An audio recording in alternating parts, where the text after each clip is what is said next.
बच्चों, चलिए प्रश्न पढ़ते हैं। सामान्यतः टोनिको टोनिक्स में होता है। हमें यहाँ पर चार विकल्प दिए हुए हैं। ए ईथर, बी मेथेनॉल, सी एथेनॉल, डी रेक्टिफाइड स्प्रिट। चलिए अब हम प्रश्न की मुख्य अवधारणा देख लेते हैं। तो यहाँ पर हमारे प्रश्न की मुख्य अवधारणा क्या होती है?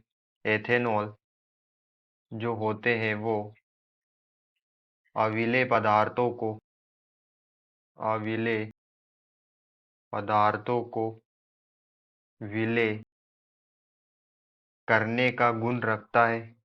विलेय करने का गुण रखता है।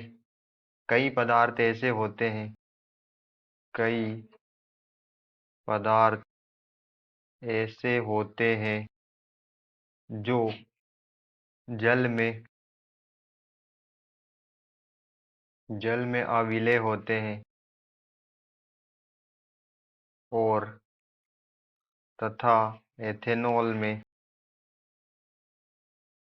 विलेय होते हैं। जल में तो अविलेय होते हैं और एथेनॉल में विलेय होते हैं। तो इसीलिए टोनिकों में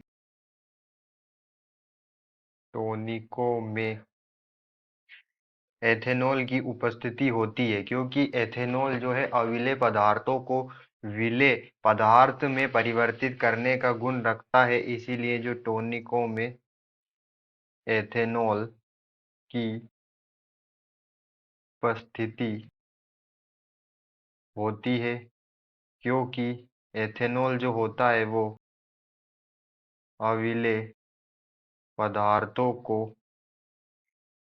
विलेय पदार्थों में परिवर्तित कर देता है।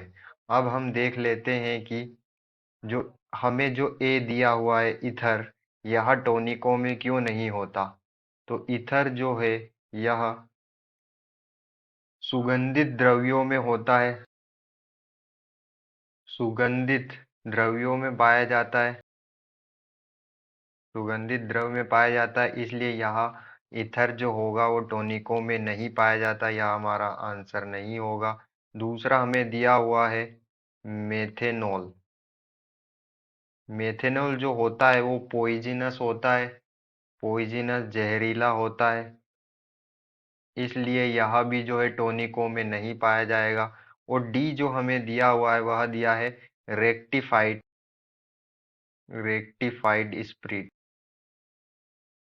रेक्टिफाइड स्प्रिट तो यह जो होता है वह इसमें 95% एथेनॉल होता है और साथ में 5% वाटर जल होता है।